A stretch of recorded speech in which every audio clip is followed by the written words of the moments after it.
New Black Wall Street Book Club. Evan Jefferson, brother, much love. Educating, elevating, because in knowledge is the power and we'll never give it up. Literature that's for the masses. Where to put your money down, now how to watch your assets. Yeah, uplifting others is a passion. My brother Evan, he will turn it into action. New Black Wall Street Book Club. You should come read with us. Yeah, we comprehend and discuss. If we all just come together, there's no limit for us. Here comes your host, New Black Wall Street. Evan, take it away. New Black Wall Street Book Club.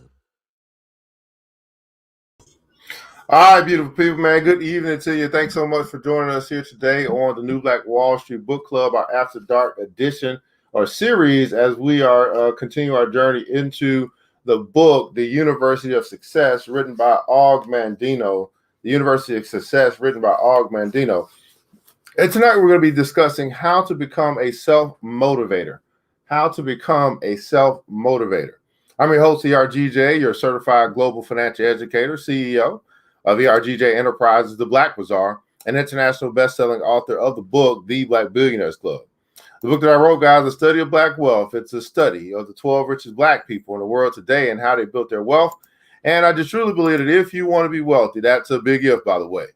But if you do, I recommend that you study wealthy people.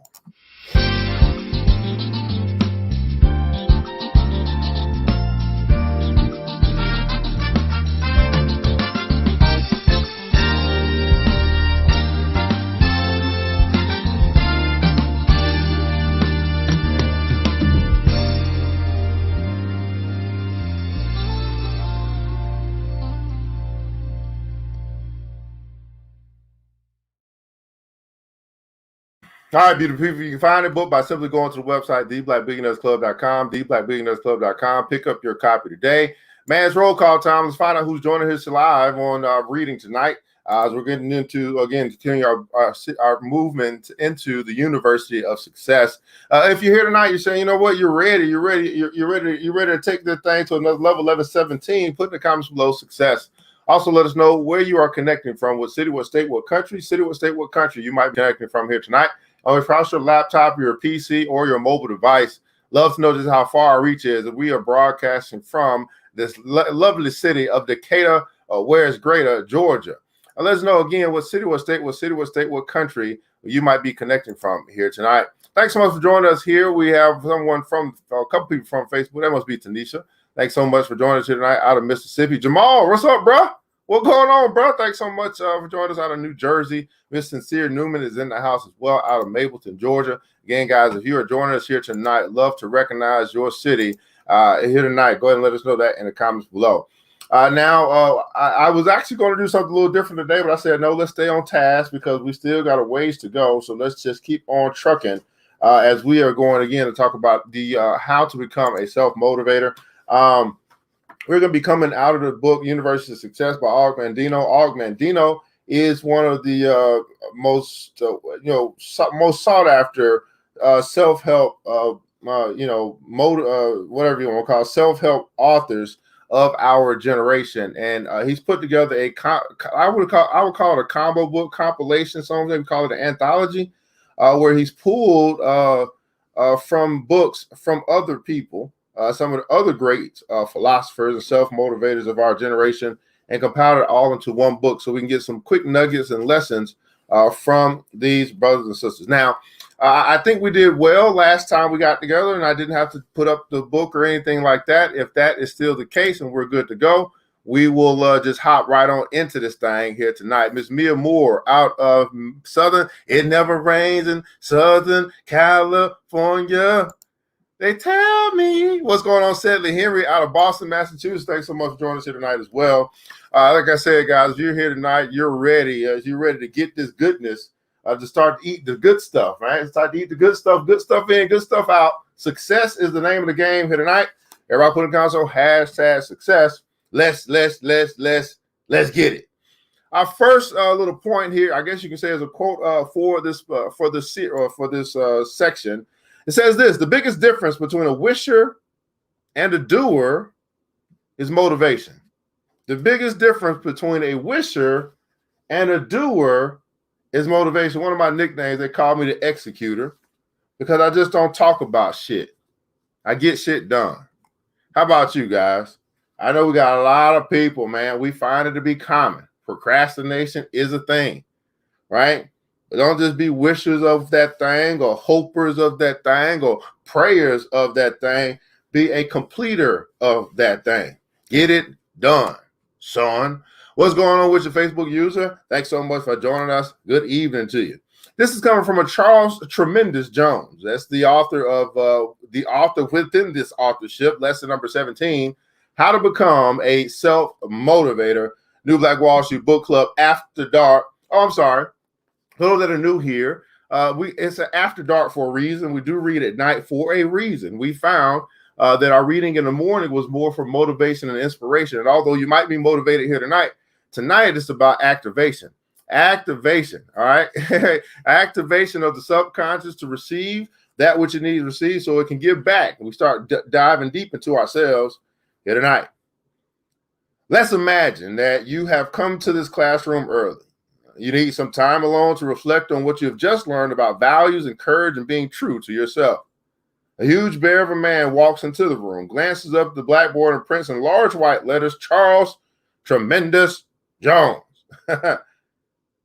Is it your next professor? Do professors have names like that? Well, this one does. And his powerful lectures and seminars delivered before a more enthusiastic audience than he cares to remember have motivated thousands to become positive and more productive individuals. He turns and notices you sitting here alone. He smiles, walks down to your desk and extends his hand, introducing himself in a hoarse voice. If you were an old friend, he wouldn't be shaking your hand, but giving you a bone-crushing hug instead. How are you doing, he asks. I'm catching on, you reply. He nods and smiles. Do me a favor, do me and yourself a favor during this lesson. If you are to profit as others have, don't remember what I say here. The value of this lecture from my book, Life is Tremendous, is for you to remember what you think as a result of what I say. My number one objective is to stir up your thought process and to help you frame your own best thoughts with words so that you can harness and use them. Is that a deal? You nod, and he returns to the blackboard, faces you again, and shouts, and please don't take things so seriously. Success is fun. Everybody put that in the comments below. Success is fun. Matter of fact, so much fun, guys, that we have an upcoming event coming on, our second BBC meetup, our Cash Mob meetup. It's going to be coming up on June 26th. We're gonna enjoy this thing. Success is fun. Life can be fun. Life is tremendous. Maybe, if I'm lucky, I'll even have you smiling once or twice. So Charles Tremendous Jones is the author who will be speaking to us. This comes from his book, Life is Tremendous. Life is Tremendous. Let's see what he's going to teach us tonight about how to become a self-motivator. Today, we're surrounded by motivators. People and things strive to motivate people to buy a product, to pay for advice, or enlist in a cause. Motivation classes are crammed and motivation books are bestsellers. Motivation is big business. Motivation is big business. Well, look closely at these motivators. Some reach the point where they can motivate anybody into doing anything, and success is running out of their ears. Yet they are miserable because they forgot to learn how to motivate themselves. Which would you rather be, a miserable, successful motivator or a happy, motivated flop? I'd rather be a happy, motivated flop. If I'm learning to be motivated, I'll eventually become a successful motivator of others and be happy doing it. The motivator who can motivate everybody but himself may win the world, but he'll never enjoy it. How well I remember my great desire as a young salesman to become a master motivator. I couldn't wait to finish my training so I could use my dynamic motivational skills. The sales presentations were powerful. In fact, they were so powerful that I felt I had to temper them, or this prospect might die of a heart attack before I asked him to buy. I knew no one could resist the logic, the benefits, the security, the peace of mind. There hardly seemed a problem in the world that my presentation couldn't solve. I recall how I expected the prospect to snatch the pen from my hand to sign on the dotted line, but he never did. Right in the hottest part of the sizzle, my prospect would yawn or interrupt with some scintillating statement like, "I'm insurance poor," or "I have $5,000 with double identity." My heart would hit the floor. I'd sink so low I'd have to reach up to the bottom to touch the bottom. You never saw a more discouraged young salesman than I was.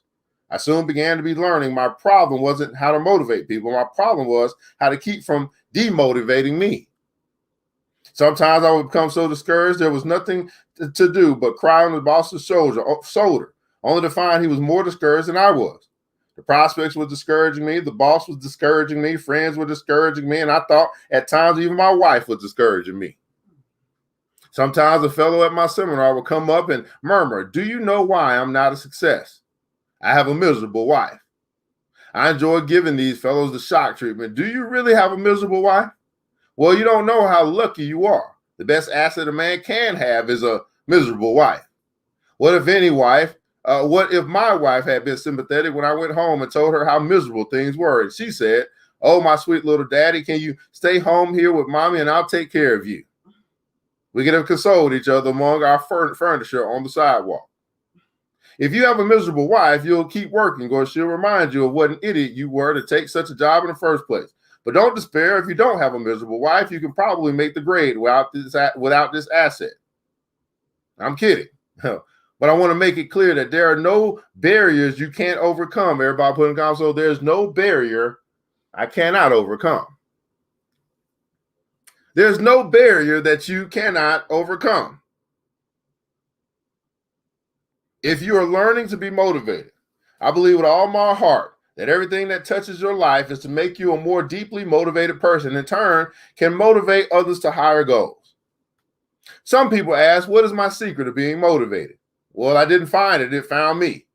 One of my achievements during my first 5 years in selling was 5 years of consecutive weekly production. This means that I never missed 1 week in selling a policy. This sounds impressive, but it's not the whole truth. The whole truth is that I believed in goals, and so I made a vow that I would sell a policy every week or buy one. Let me tell you, after I bought 22 policies, I began to get motivated.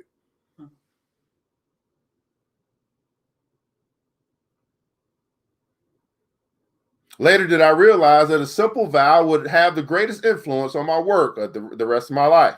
For out of that vow and what it cost me to keep it, I began to learn involvement and commitment. Everybody put in the console, involvement and commitment. Notice this. I know it was funny, right? But this brother just said, man, I made a vow. This is what I'm going to do. And I actually did it. Although it sounds like he cheated a little bit. And that motivated him. How many guys in situations you realize when I set goals and I crush goals, I get it adds a little bit of motivation to my life to keep going to the next goal, whatever I might set up next. Because I just had a small victory leads me to great success. Everybody put in console victory. Sometimes I say this all the time. Sometimes you just need a win, just one. Sometimes you just need a yes, just one. Sometimes you just need that next sale, just one. And for me, I don't know about you, when I'm down in the dumps or feel like, you feel like I don't know where the next sale or whatever the case may be coming from, when you get in that space of discouragement, that next yes, that next sale, that next victory, that next win, it almost cancels all of the stuff that I was going through up until that point. Sometimes all you need is a win. All you need is one win. But it's going to take involvement and commitment. Involvement and commitment. Some people get involved with their work but are not committed. Oh. Others are committed but don't get deeply involved. The two go together. And I'm convinced that there's no way to learn to be a motivated person without being totally involved, totally committed to whatever you're engaged in. Is there something right now that you're engaged in that you're not totally involved in? You don't have your heart in it. If your heart isn't in it, is there something right now that you're engaged in that you're not totally committed to? Fix that. Fix that. Fix that. Is there something that you're engaged in right now, beautiful people, as you're becoming self-motivated on your way towards success? Is there something right now that you are involved in that you're not totally committed to? Your heart isn't in it. Is there something that you're engaged in or involved in right now that you're not totally committed to? It wasn't your dream. That job. Involvement and commitment. The greatest motivators that I've had have come from my own heart and home. Someone else's experience or story can never motivate you as deeply as your own. I used to tell a prospect who said he was his insurance poor, that he was actually insurance rich. But I discovered something far more effective through a little episode at home. This experience allowed me to agree wholeheartedly with an insurance poor prospect, but gave me additional motivation to pass on to him. My son, Jerry, 6 years old at the time, came in from the yard one day yelling at the top of his lungs for his mother. Naturally, this distracted me from my work in my office, really our living room. We had moved the furniture into the hallway. Jerry upped his yell several decibels, and I thought, I can't wait to get successful so I can move to a plush office downtown where I could fail in style. Finally, Jerry gave up, and just then Gloria came up from the basement where she had been running the washer. She said, "What did Jerry want?" He replied, "Nothing. I just wanted to know where you were." I've told that story thousands of times because it shows why I paid the premiums on those 22 policies.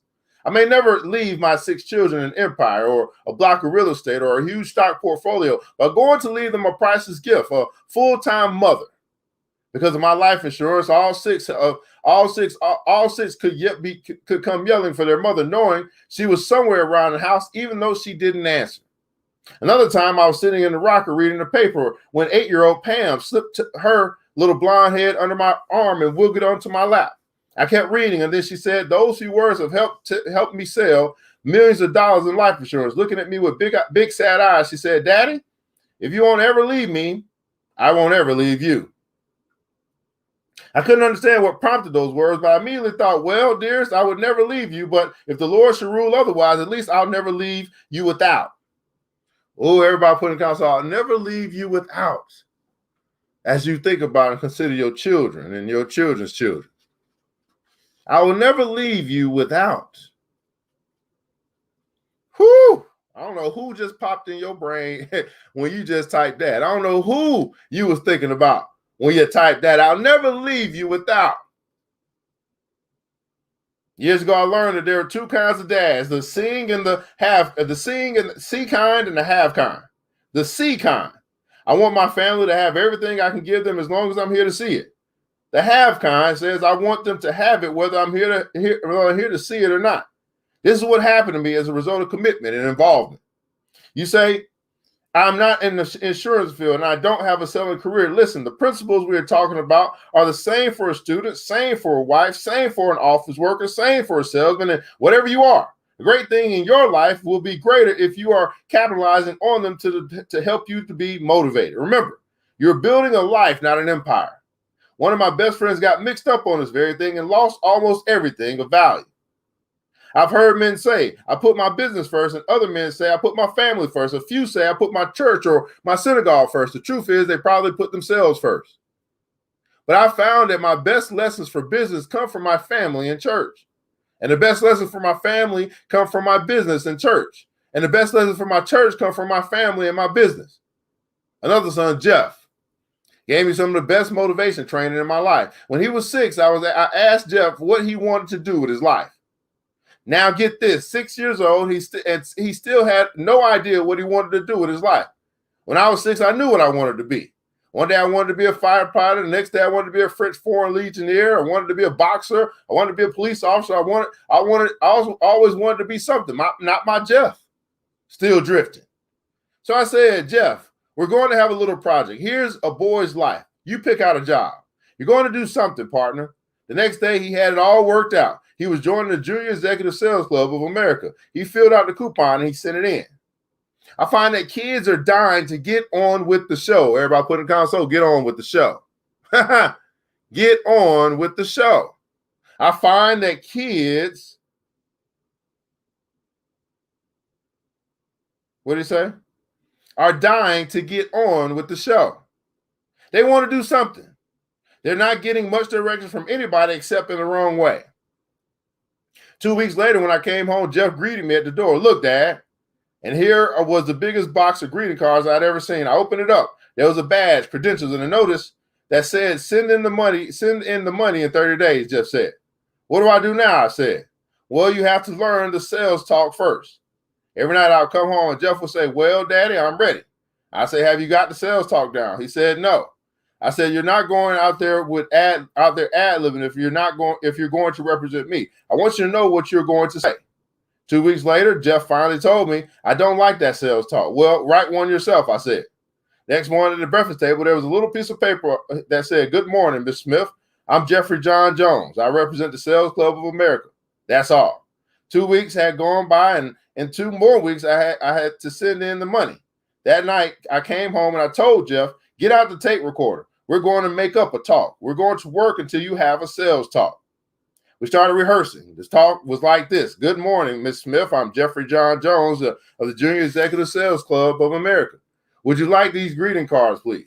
You'll notice they carry the Good Housekeeping seal of approval and are exceptionally good value at only $1.25 per box. Would you like 1 or 2 boxes, please? We rehearsed, and we used the tape recorder to play back. I could see the tiger begin to develop in Jeff. Finally, he said, I'm ready. Am I ready yet? I said, no, you're not ready yet. You know how it goes here, but you don't know how it is in the field. You go out into the hall, and I'll be your prospect. Take 2 boxes with you, knock on the door, and I'll show you what to expect when you get out in the field. Everybody put in the console, get in the field. Get in the field. Bursting with excitement and confidence, Jeff leaped into the hall to show me his power. He thought he was really ready. He knocked on the door. I threw open the door with a scowl and a roar. What do you mean busting in on my lunch? What do you mean busting in on my lunch? The junior executive salesman sank slowly to the floor in a state of shock. I got him up and we started over. I let him get through the second line and I shot him down, the third line, and I shot him down. His mother downstairs thought I was killing her baby, but I was getting her baby ready for a little living. You know who's killing their baby today? The parent who is raising his kid to think the world is going to give him a hug and a kiss every time he turns around. I was getting this boy of mine ready for reality. Everybody put in the console, get ready for reality. Finally, Jeff had his talk down pat. He made it through. Well, he said, are we ready? I said, you're ready. Here's how we start. Go down St. John's Road with 2 boxes. Wear a coat and a tie. As soon as you get 10 no's, make a beeline for the house. I knew that more than 10 no's would ruin him. And as soon as 2 people said yes, make a beeline for the house. I knew that more than 2 yeses might ruin him too. I've seen prosperity kill about as many salesmen as failure has. He went out and sold those cars like hotcakes. Then one day he disobeyed me. On an unbelievably hot July day, Jeff came in after taking 19 straight no's. He was beaten, drenched with perspiration. He slumped on the sofa. He said, if they want any cars from me from now on, they'll have to come and get them. I said, now, wait a minute, Jeff. You've just had a hard day, partner. Oh, Dad, he said, all the other kids have found out what I'm doing, and they're selling cars too.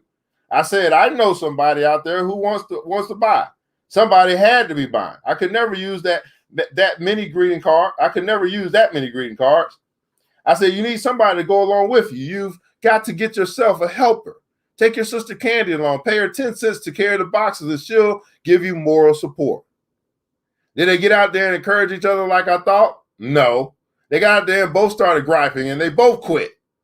That was a good reminder for me. If you get discouraged, don't cry on a friend's shoulder. A friend will give you sympathy, and you've already given yourself twice as much sympathy as you need. You better get back into the swing of things and work all the harder. Wow. Now I had all these cars on my hands plus 2 quitters. I had to come up with something. Jeff, on Saturday, I'm going out with you myself. Now I called up one of my assistants and said, Jack, on Saturday, we're coming over to Green Lane Farms, and Jeff's in a slump. If I don't hear him out of this slump soon, I'll have to buy these cars myself. I let him out 2 houses from your house. I want to get 2 no's and then have a yes waiting at your house. So as soon as we got over to Green Lane Farms on Saturday, the first house said yes instead of no. And the second house said yes. You just seen Jeff's face, and he ran back to the car with a 1,000% batting average. He was motivated. Last year, I lent Jeff $24 to finance a home cleaning product. He took 38 no's on a hot August day, but he didn't quit. Everybody put in the console, don't quit. He is learning that if you stay motivated, you don't mind the no's. And he knows there's a Green Lane Farm experience ahead if you keep going. One of the greatest stories I've heard from that shows the difference between outward and inward motivation is told by Bob Richards, the former pole vault champion. A college boy on the football team, was a number one goof off, a goal bricker. He liked to hear the cheers, but not to charge the line. He liked to wear the suit, but not to practice. He didn't like to put out. One day, the players were doing 50 laps, and his showpiece was doing his usual 5. The coach came over and said, "Hey, kid, here's a telegram for you." The kid said, "Read it for me, coach." He was so lazy, he didn't even like to read. Coach opened up and read, "Dear son, your father's dead. Come home immediately." The coach swallowed hard. He said, "Take the rest of the week off." He didn't care if he took the rest of the year off. Well, funny thing, game time came on Friday, and here comes the team rushing out on the field, and lo and behold, the last kid all out was the goof off. No sooner did the gun sound than the kid was saying, "Coach, can I play today? I cannot play." The coach thought, "Kids, you're not playing today. This is homecoming. This is the big game. We need every real guy we have, and you're not one of them." Every time the coach turned around, the kid badgered him, "Coach, please let me play. Coach, I've got to play." The first quarter ended with the score lopsided against an old alma mater. At halftime, the coach braced him in the locker room with the fight talk. "All right, man, get out there and hit him. This is a long way from being over. Win this one for the old coacharoo." The team rushed out and began tripping over their own feet again. The coach, mumbling to himself, began writing out his resignation. It came to this kid, Coach, let me play, please." The coach looked at the scoreboard. "All right." He said, "Get in there, kid. You can't hurt nothing now." No sooner did the kid hit the field that this team began to explode. He ran, passed, blocked, tackled like a star. The electricity leaped to the team. The score began to even up. In the closing seconds of the game, this kid intercepted the pass and ran all the way for the winning touchdown. Woo! The stands broke loose. Pandemonium. People hoisted the hero onto their shoulders. Such cheering you never heard. Finally, the excitement subsided, and the coach got over to the kid and said, "I never saw anything like that. What in the world happened to you out there?" He said, "Coach, you know my dad died last week." "Yes," he said, "I read you the telegram." "Well, coach," he said, "my dad was blind. And today was the first day he ever saw me play." Oh, my goodness. My dad was blind. And today was the first day he ever saw me play. Wouldn't it be great if life were a game? Wouldn't it be wonderful if the field of life had cheering sections on each side? And when we reached the impossible situation and didn't know how to go on, and no one understood us, and we're almost ready to fold and say those terrible words, "I quit," wouldn't it be wonderful if the stands would come alive and they'd yell, "Charlie, boy, keep on going. We're with you"? I'd say, "Woo!" That's all I needed. Boy, I go down the field to another touchdown. But life isn't a game, is it? It's a battlefield. Instead of players and spectators, we're all soldiers, including some gold bricker and some AWOLs. But we're all in the struggle, whether we know it or not. And the person who knows how to be motivated doesn't need any cheering section. He has motivation built in. Everybody put in count, it's built in. He's not looking for a crush that might break or a bonus that will be taxed away. He's learning motivation from within. He's learning motivation from within. Now, I tell you, beautiful people, this is why I say stuff like this. I'm built for this. Although it's great to be inspired, I consider it to be inspiration when you get it from the outside. Actually, I consider that to be motivation. It's great to be pumped up by your favorites. Whether it be Les Brown or Jim Rome or whoever your mentors are, or even this show. It's great to be pumped up, right? From your favorites. But unfortunately, that don't last. That don't last. That don't last long because it's coming from the inside. But when you're pumped up from within, when you took enough no's from within, and you keep on going, well, you'll start playing games that people can see. You'll start playing games that people can see. How to Become a Self-Motivator, lesson 17 out of the University of Success. I read that thing straight through because I didn't know we were going to be able to finish the whole chapter. I had to start doing that, man. What's your takeaway from what you heard here tonight? That is the story to help you to understand that you're going to have to learn that thing from within. How many guys are motivated about life? I know Miss Glenda Tate Williams, you said the other, I think you said something about an acre of land and something like that. I said, what the? I said, look at Glenda Tate Williams. Look at Glenda Tate Williams doing her thing, showing up. It comes from within. And see who's somebody typing this here. Go on, keep it coming. This is the real shit. Keep it coming. I didn't cut my people any slack. When asked why I don't cut them any slack, I always say because you're slack enough already. Keep this coming. I can feel this one.